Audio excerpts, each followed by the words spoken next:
I'm employed as the project manager for Bubic, bringing unity back into the community, and we provide support for drug users, ex-users, their family, friends and carers, and anyone in the wider community who's been affected by drug addiction.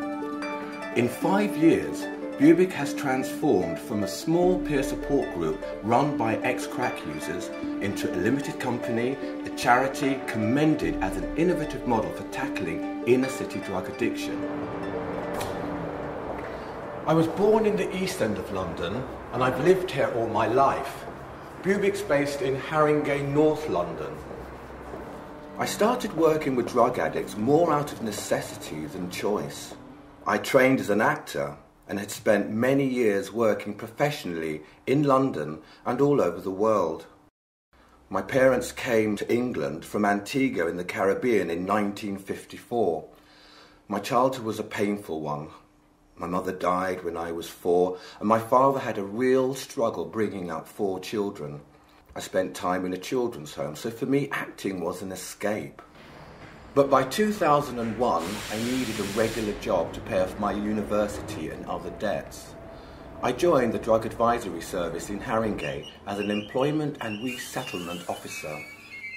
Most of my clients were from the black and minority ethnic community and had used crack cocaine.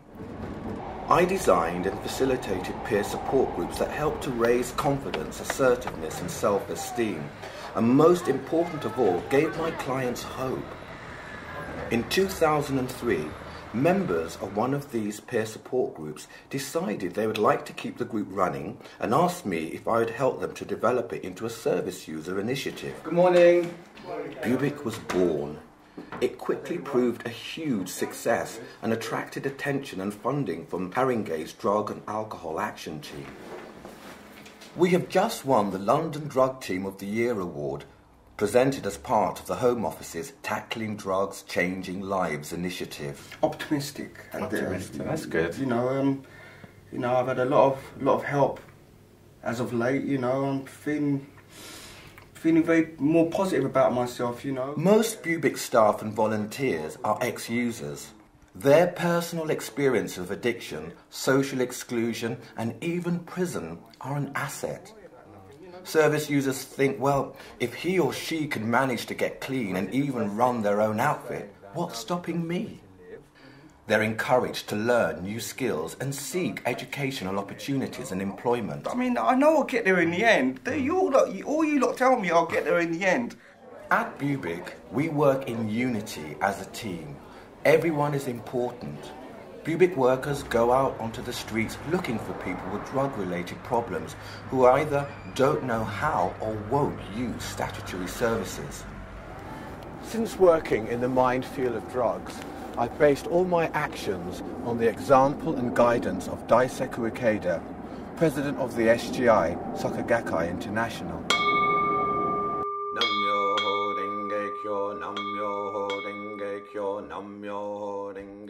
There have been times when I've found the work and life in general too much of a challenge and I've just wanted to give up. At these times, I've asked myself what President Ikeda would do in the same situation. The answer has never failed to steer me back on course with a renewed sense of purpose.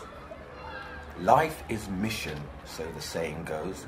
Years of battling with depression and suicidal thoughts have been transformed through my 24-year Buddhist practice into a deep and profound empathy for the suffering of others. Battling with his addiction, so I said to him that I'll try and get some information, whereas he's not got a social work or any kind of support, just wants to know where he can go to get. That's it. We signpost people into places where they can get the information. I believe Bubic's really changed my life because before I wasn't in employment, I was up and down on the streets, I was getting myself into trouble basically. If you could say there's people that make impact in your life, I think Kelvin is one of them. I found that I have learned so much from him.